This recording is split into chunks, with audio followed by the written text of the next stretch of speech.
Hello students. तो जैसा कि आप जानते हैं कि अपना टॉपिक चल रहा है laws of motion. Laws of motion के अंदर हमने Newton's second law of motion complete कर लिया था। उसकी कंपोनेंट की फॉर्म में इक्वेशंस हमने लिख ली थी और आज हम इस वीडियो के अंदर इसके ऊपर कुछ एक क्वेश्चन हम डिस्कस करना चाह रहे हैं। कुछ एक न्यूमेरिकल्स हम डिस्कस करेंगे और उसके बाद हम अगला टॉपिक भी हम स्टार्ट करेंगे। तो वो ये बात है, क्वेश्चन में लिख रहा हूं, a truck starts from rest. A truck starts from rest.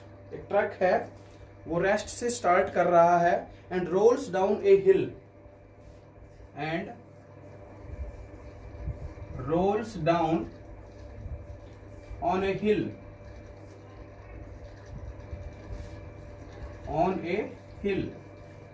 with a constant acceleration.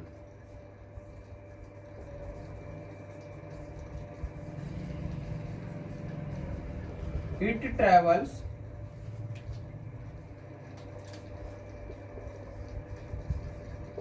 200 metre, time दे रखा है 20 सेकेंड।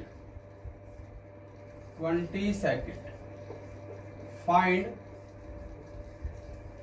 एक्सेलरेशन एंड एक चीज और निकालनी है, force acting on it if mass of truck 7 metric ton. ये दे रखा, ये चीजें अपने पास दी हुई हैं। तो सबसे पहले तो आप लोगों को क्वेश्चन समझना है कि इस क्वेश्चन के अंदर क्या क्या दिया हुआ है। क्या क्या दिया हुआ है, एक ट्रक है वो रेस्ट से स्टार्ट कर रहा है। तो रेस्ट से स्टार्ट कर रहा है तो इसका मतलब उसकी इनिशियल स्पीड कितनी हो गई, 0 हो गई। इनिशियल वेलोसिटी 0 हो गई। कांस्टेंट एक्सेलरेशन है। It travels 200 metre. कितना metre, 200 metre. S is equal to कितना हो गया, 200 हो गया। कितने टाइम में, 20 सेकेंड में।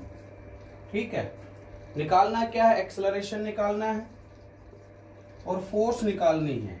मास भी दिया हुआ है, कितना, 7 मीट्रिक टन। और 1 मीट्रिक टन के अंदर 1000 किलोग्राम होते हैं। 1 metric ton is equal to 1000 kilogram. ये आप ध्यान रखेंगे, पहले भी पढ़ा था। तो 7 इंटू 10⁻³ किलोग्राम अपना क्या हो गया, मास हो गया। ठीक है, तो यहां से अब ये 3 चीजें हैं अपने पास, 4 चीजें हैं जिसमें से 3 दी हुई हैं, एक हमें निकालनी है। U दिया हुआ है, S दिया हुआ है, A दिया हुआ, A निकालना है, टाइम दिया हुआ है। तो कौन सी इक्वेशन आप यूज करोगे इसके लिए, वो आपको ध्यान में आ जानी चाहिए कि कौन सी इक्वेशन मैं इसके लिए यूज करूंगा।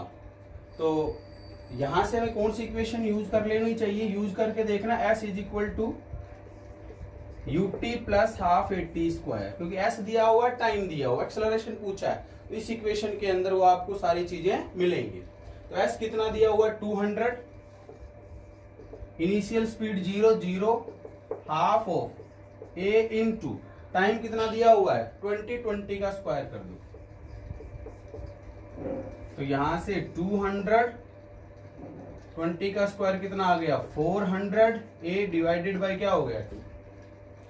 ये 2 से 2 पे कट गया, 200 पे, 200 से 200 ये कट गया। तो A इज इक्वल टू कितना आ गया, 1 ही आ गया, 1 मीटर पर सेकेंड स्क्वायर। तो इस हिसाब से आपको ये देखना है कि क्वेश्चन में क्या क्या दिया हुआ है और मैं क्या फाइंड आउट करना चाह रहा हूं।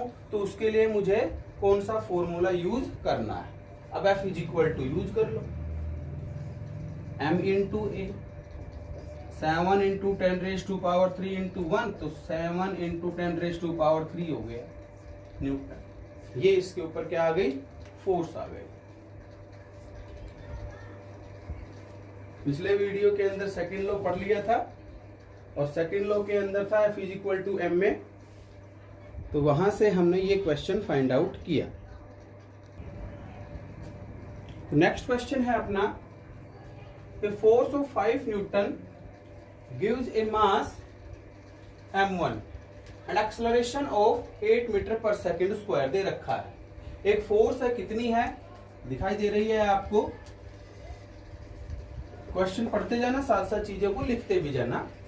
फोर्स है 5 न्यूटन, F = 5 न्यूटन, न्यूमेरिकल करना इजी रहेगा आपके लिए। मास है m1, मास है m1 and acceleration of 8 meter per second square. Acceleration दिया हुआ है a1 बराबर कितना 8 मीटर पर सेकेंड स्क्वायर। ठीक है, दूसरी बात दे रखी है, दूसरा मास है m2, दूसरा मास है मास = m2, तो एक्सेलरेशन कितना दिया हुआ है 24 मीटर पर सेकेंड स्क्वायर। ये चीजें तो दी हुई है।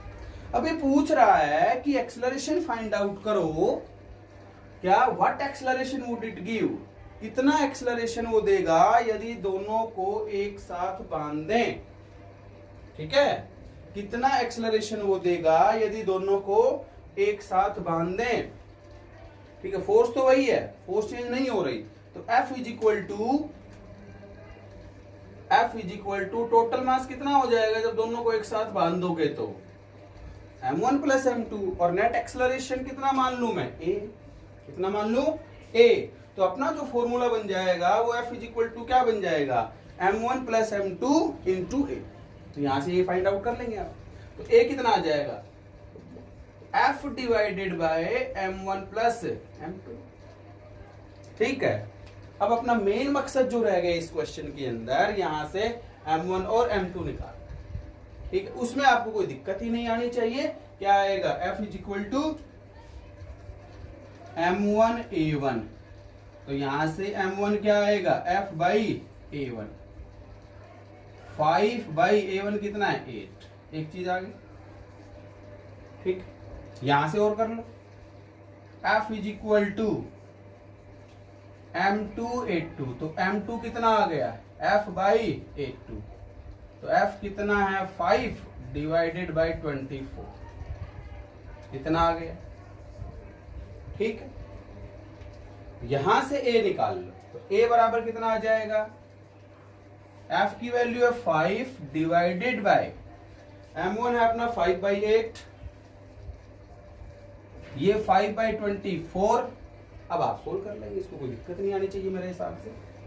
a बराबर 5 / 24, तो कितना आ जाएगा यहां से 3, 5 × 15 +5, 24 पलट के ऊपर चला गया, तो 5 × 24 / 20, 5 चौका 20, 4 6 पे ये कट गया, तो आंसर आ गया 6।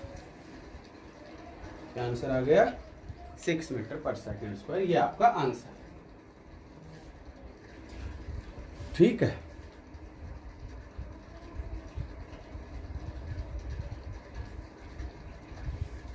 ये अपना सेकंड क्वेश्चन था, यहां पे वो हमने डिस्कस किया। क्या क्या है दोबारा समझ लो।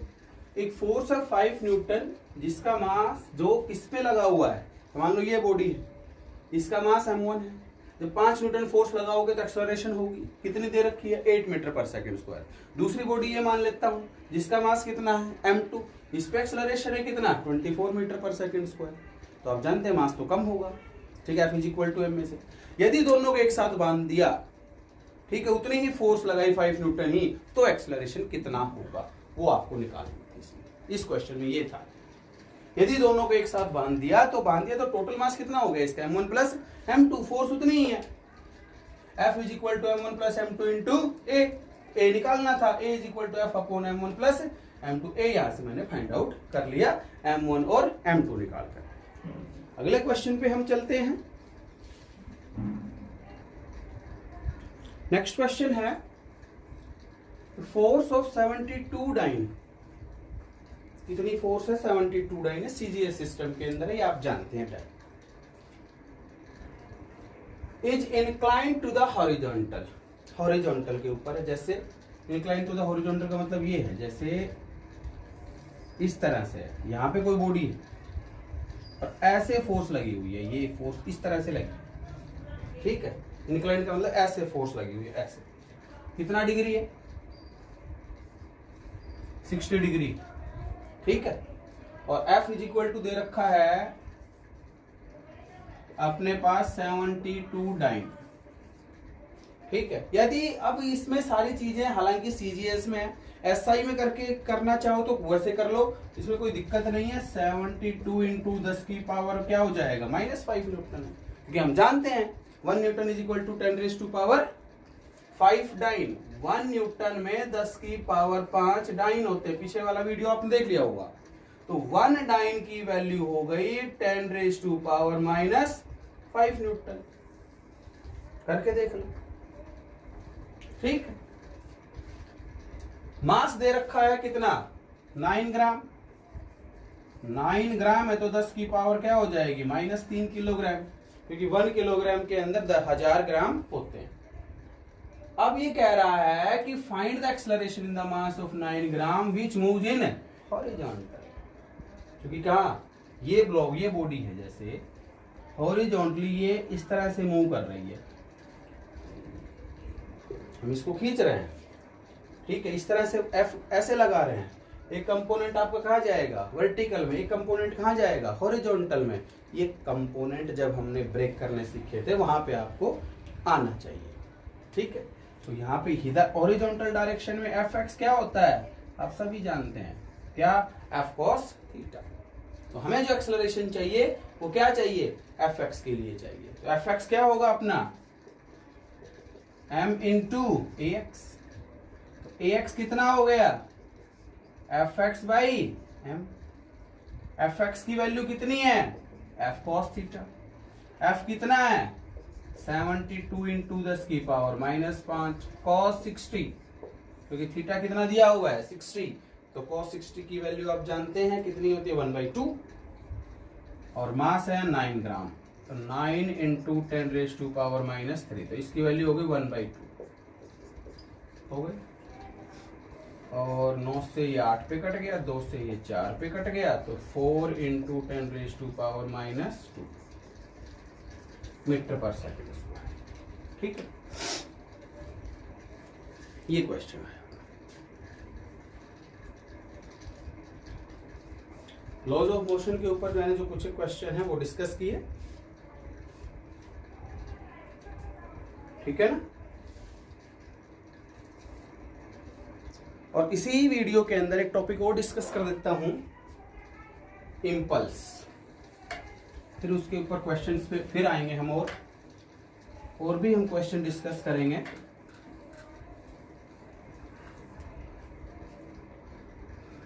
Impulse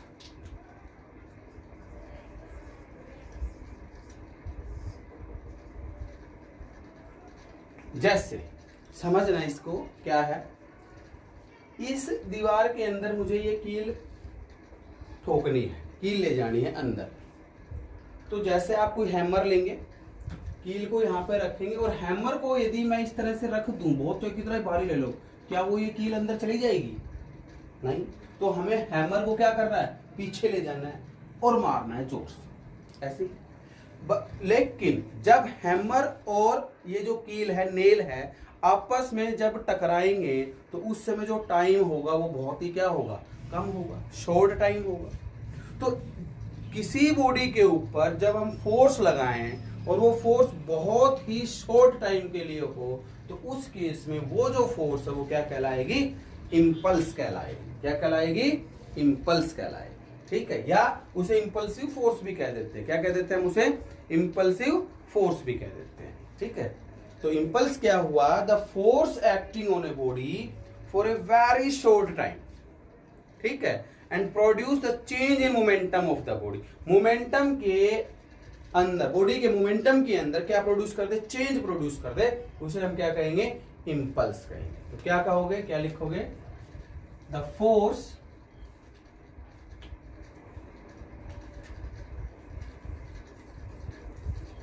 acting on a body for a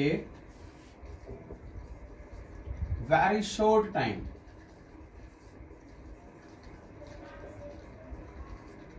ठीक है, and produce the change in momentum of body, and produce, ये भी प्रूव करेंगे हम, produce the change in momentum of the body is called impulse or impulsive force। ठीक है, समझ गए हम। जब किसी बॉडी के ऊपर बहुत ही शॉर्ट टाइम के लिए फोर्स लगे तो उस केस के अंदर उस फोर्स को हम इंपल्सिव फोर्स कहते हैं या इंपल्स कहते हैं। ठीक है, जैसे एग्जाम्पल हो गया, एग्जाम्पल हो गया क्या, व्हेन एन आयरन नेल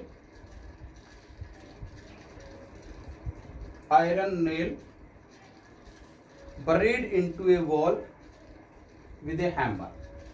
ठीक है, तो हैमर और बरीड का मतलब धंसना, अंदर ले जाना या ठोकना जिसे हम कहते हैं, कील को वुड के अंदर या दीवार के अंदर जब लेके जाएंगे तो उस केस में उसके ऊपर जो फोर्स लगेगी वो क्या लगेगी, इंपल्सिव फोर्स लगेगी। पहला है when an iron nail is buried या penetrate भी कहते हैं in the wall or wood by a hammer, then the force between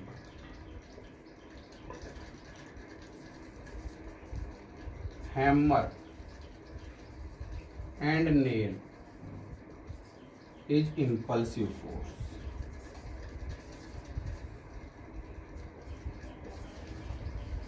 ठीक है, या कोई भी बुलेट है वो फायर करे गन से। दूसरा, when A bullet is fired from the gun. ठीक है, तो जो फोर्स होगी वो भी क्या होगी, इंपल्सिव फोर्स होगी। तो यदि कोई फोर्स किसी बॉडी के ऊपर बहुत ही शॉर्ट टाइम के लिए लगती है तो उसे इंपल्सिव फोर्स कहते हैं। या ये कह लो कि बैट और बॉल के बीच में जो पॉइंट ऑफ कांटेक्ट होता है वो भी बहुत ही कम होता है। तो the force between bat and ball, the force between bat and ball वो भी बहुत कम समय के लिए होता है, उसे भी हम क्या कहते हैं, इम्पल्स कहते हैं। तो किसी बॉडी के ऊपर बहुत ही शॉर्ट टाइम के लिए जो फोर्स लगती है हम उसे इम्पल्सिव फोर्स कहते हैं या इम्पल्स कहते हैं। ये इंपल्स कहते हैं। फॉर्मूला आप जो लिखे इसको लिख लेना आप वीडियो को पॉज करके। तो यहां से जो फॉर्मूला आ गया अपना, इंपल्स को आई से लिख लेते हैं या जे से भी लिख लेते हैं। आई से लिख लो तो आई, ये करंट नहीं है यहाँ पे, आई यहाँ पे इंपल्स है। It is denoted by I vector. ठीक है, और ये एक वेक्टर क्वांटिटी है। Impulse is a vector quantity. ऐसी क्वांटिटी है, वेक्टर क्वांटिटी है। फॉर्मूला क्या आ गया, average force into time duration, कितना टाइम वहां पे लगा। ठीक है, या एफ इंटू टी लिख दो, सिंपली क्या लिख दो, आई बराबर F into T, average force into time, average force into time, ये आप लिख सकते हैं यहां पे, एवरेज फोर्स इंटू टाइम, आई बराबर, मैंने मैग्नीट्यूड के अंदर आई बराबर एफ एवरेज इंटू टी लिख दिया, बट ये मैंने बताया है कि एक ऐसी क्वांटिटी है, ये एक वेक्टर क्वांटिटी है। एक फॉर्मूला आप यहां से याद रखेंगे,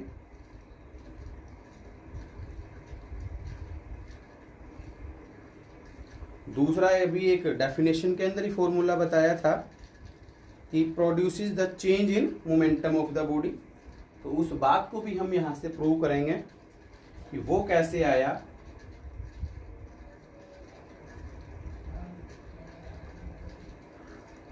उस बात को लेकर के भी हम डिस्कस करेंगे। तो एक फॉर्मूला तो ये आ गया, आई बराबर एफ एवरेज इनटू टाइम, कैसी क्वांटिटी बता दी, वेक्टर क्वांटिटी बता दी। यूनिट्स और डायमेंशन की बात और कर लेते हैं। फोर्स की यूनिट क्या होती है, न्यूटन, और टाइम की क्या होती है, सेकंड इन एसआई सिस्टम। दूसरी है dyne second in CGS system, ये हो गया। फोर्स की क्या है, न्यूटन, इसके सेकंड, डाइन और इसकी सेकंड, सिंपल सी बात, ठीक है। और यदि डायमेंशन की बात करोगे, m1 l1 t-2 और इनटू क्या हो गया, t, तो ये इम्पल्स का डायमेंशन आ गया m1 l1 t-1, m1 l1 t-1, ठीक है। ये इसका क्या है, डायमेंशन है इम्पल्स का। तो I बराबर हो गया force, average force into time, ये ध्यान रखेंगे। न्यूटन सेकंड एसआई सिस्टम में, डाइन सेकंड सीजीएस सिस्टम में है।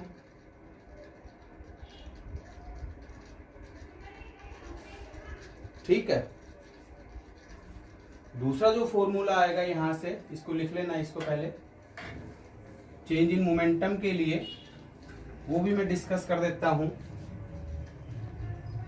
कि F इज इक्वल टू जानते हो dp बाई dt, ठीक है, सेकेंड लॉ ऑफ मोशन है। F इंटू डी टी, इसको इधर ले आओ, इज इक्वल टू dp हो गया, ठीक है। और मान लेते हैं एट t बराबर 0, जब टाइम 0 है तो मोमेंटम है p1, और एट t बराबर कोई भी टाइम t मान लिया तो मोमेंटम है कितना, p2, मान लिया भाई। 0 टाइम पे मोमेंटम कितना मान लिया, p1, t टाइम पे मोमेंटम कितना मान लिया, p2। ये लिमिट हो गई, तो यहां पे मैं लिमिट यूज करूंगा इंटीग्रेशन करके। तो इंटीग्रेट मैंने किया f vector into D T, ये dp वेक्टर, ये इंटीग्रेट किया, दोनों तरफ कर दिया, क्या दिक्कत है।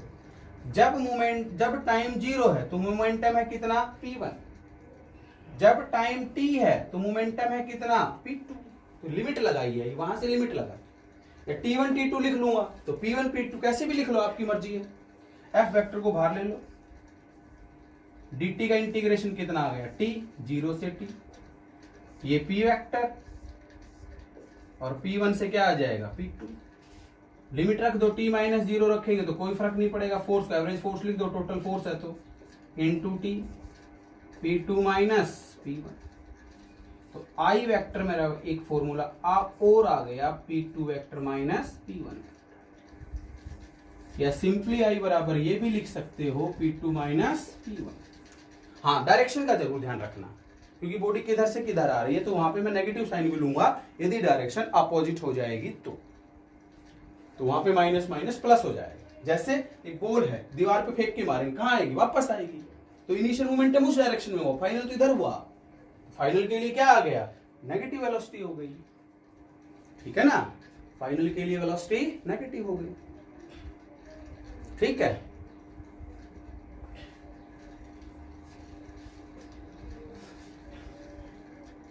और यदि ग्राफ की बात करें, ग्राफ के लिए फॉर्मूला लिखना चाहे इंपल्स का, तो एक फॉर्मूला और लिख देना, ये भी आप नोट कर लेना, वीडियो को पॉज करके लिख लेना। मान लेते हैं वेरिएबल फोर्स और टाइम के बीच में ग्राफ ड्रा करें। वेरिएबल फोर्स और टाइम के बीच में ग्राफ ड्रा करें, ठीक है। कुछ इस तरह का आएगा, कैसा भी मान लो, ऐसे इस तरह से कोई भी इनिशियल पॉइंट ए मान लिया, फाइनल पॉइंट बी मान लिया, इस तरह से किसी भी इंस्टेंट पे हमने ये ले लिया स्मॉल इंटरवल के लिए, स्मॉल ए बी मान लिया, सी और डी मान लिया, इस तरह से, ठीक है। स्मॉल इंटरवल ले लिया, ये ऐसे मान लिया। तो आई बराबर है अपना एफ इंटू टी ले लेता हूं टोटली, ठीक है। और टी मान लिया T1 से T2, टी क्या मान लिया मैंने, T1 से T2, time interval T2 minus T1। Force हो गई अपनी AD और ये हो गया T2 माइनस T1। AD और T2 माइनस T1 हो गया CD। तो ये आ गया area under curve, under curve A B C और डी, ठीक है। अब यदि टोटल निकालनी है इंपल्स तो आप क्या कर देंगे, इसका इंटीग्रेशन, ठीक है। क्योंकि डी आई बराबर क्या था, एफ इंटू डी टी, तो टाइम इंटरवल था ना D T, T2 minus T1, इस तरह से। और टोटल का एरिया जो होगा, एरिया अंडर कर्व ए, सारा ले लो, ए बी सी डी तो आई लिया, ई और F, A B E F, ठीक है। वो force time graph, force time graph, ठीक है। ये हो गया इस तरह से। तो यहां से इंपल्स के आप 3 फार्मूले ध्यान रखेंगे। एक तो एवरेज फोर्स इनटू टाइम, दूसरा area under graph of FT graph, और P2 माइनस P1, ठीक है। जैसे इसके ऊपर एक क्वेश्चन ले लूं, मान लेते हैं बैट्समैन हिट्स, एक क्वेश्चन डिस्कस करता हूं इस पे।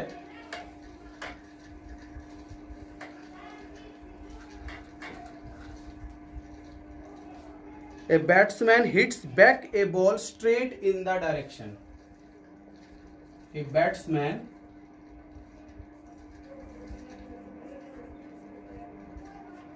hits a ball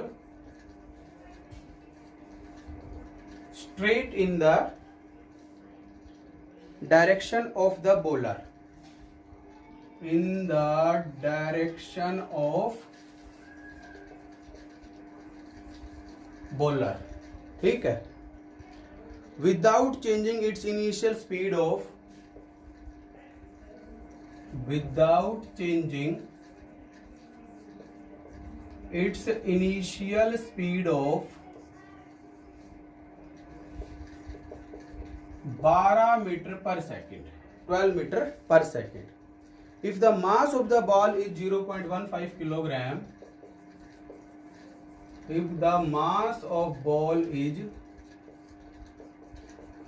0.15 किलोग्राम दे रखा है, डिटरमाइन द इंपल्स,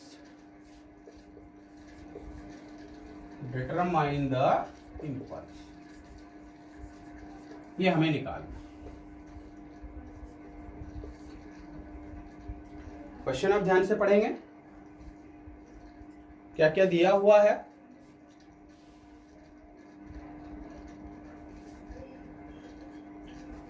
इसकी एप्लीकेशन जरूर लिख लेना साथ में, कि कोई भी जैसे क्रिकेटर है वो अपने हाथों को पीछे की तरफ खींचता है कैच लेते समय, ठीक है, क्योंकि कैच लेना क्या हो जाता है, आसान हो जाता है, उसके हाथ भी इंजर्ड नहीं होते। ये इम्पल्स की एप्लीकेशन है। और जो आपके चीनी मिट्टी के बने हुए कप प्लेट होते हैं, ठीक है, वो भी आपने देखे होंगे, किसके अंदर होते हैं, स्ट्रॉ पीसीज वहां पे होते हैं, स्ट्रॉ पीसीज बीच के अंदर घास फूस के टुकड़े। तो घास फूस के टुकड़ों में क्यों रखा उनको, क्योंकि जब उनको एक चीज जगह से दूसरी जगह पे ले जाया जाता है तो आपस में टकराएंगे, तो जो घास फूस के पार्टिकल्स वहां पे रख दिए तो मोमेंटम क्या हो जाएगा, टकराने का जो टाइम है वो क्या हो जाएगा, बढ़ जाएगा तो उनके बीच में जो फोर्स लगेगी वो बहुत ही कम लगेगी, तो कम लगेगी तो वो टूटने से बच जाएंगे। ठीक है, ट्रेन की बोगीज के बीच में जैसे बहुत मोटी मोटी वो जैसे बफर्स बोलते हैं उनको, वो लगाई जाती है, क्योंकि जो आप ब्रेक अप्लाई करें तो पीछे से वो जो उनके बीच में जो टाइम ऑफ कांटेक्ट है वो बढ़ जाए, तो मतलब गिरे ना, जैसे सवारी वहां पे है आपस में, जैसे फॉरवर्ड डायरेक्शन में बैकवर्ड डायरेक्शन में गिरे ना। स्कूटर मोटरसाइकिल कार सभी के क्या प्रोवाइड करे जाते हैं, शॉकर्स प्रोवाइड करे जाते हैं। ठीक है, तो शॉकर्स क्यों प्रोवाइड करें, क्योंकि हमें झटके ना लगे। शॉकर की वजह से जो टाइम ऑफ इंपैक्ट है आपका वो क्या हो जाएगा, बढ़ जाएगा तो हमें इंजरी नहीं होगी। तो ये एप्लीकेशन ऑफ इंपल्स भी आप सारी लिख लेना, बुक के अंदर दी हुई है सारी। ठीक है, एप्लीकेशंस ऑफ, क्वेश्चन में करा रहा हूं, एप्लीकेशंस ऑफ इंपल्स। ठीक है, इंपल्स की क्या एप्लीकेशंस, वो आप लिख लेंगे। पहली बताई मैंने, एक cricket player lowers his hand while catching A cricket ball, by doing so he increases the time of impact. ठीक है, तो दोबारा बोल रहा हूं, when A cricket player catches A ball he lowers his hands because he increases the time of impact, so the hands do not injured। पहली बात। दूसरी बताई, china wares and glass wares, china wares and glass wares are wrapped in straw pieces,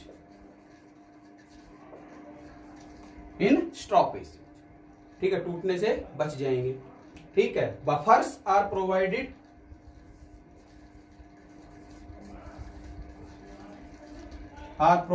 to the bogies of train,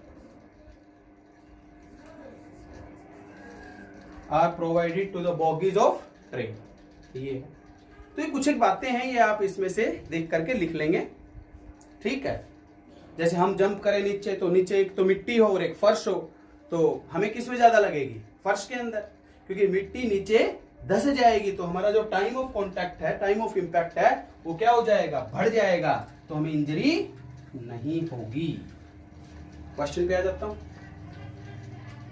कि bowler ने ball ऐसे फेंक दी, यहां पे बैट्समैन ने इसको हिट कर दिया बैट से, कौन सी डायरेक्शन में हो गई, अब वापस आ गई।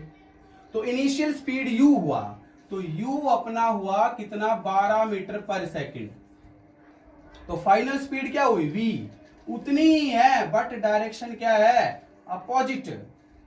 तो अपोजिट डायरेक्शन है तो कैसा साइन लग जाएगा, माइनस। तो इंपल्स निकालनी है, तो इंपल्स का फॉर्मूला क्या है, P2 माइनस P2 क्या है, m इंटू वी, P1 क्या है, m इंटू यू। ठीक है, m बाहर आ गया, क्या आ गया, v माइनस यू। m की वैल्यू दे रखी है, कितनी है, 0.15। v की वैल्यू कितनी है, -12, ये भी -12, वैल्यू आ गई 0.15 माइनस 24। इसको सोल्व कर, न्यूटन सेकंड आंसर। माइनस बाहर ले लेना, मल्टीप्लाई कर देना, तो अपना आंसर ये है। तो इस तरह से आप इंपल्स के क्वेश्चंस भी डिस्कस करें।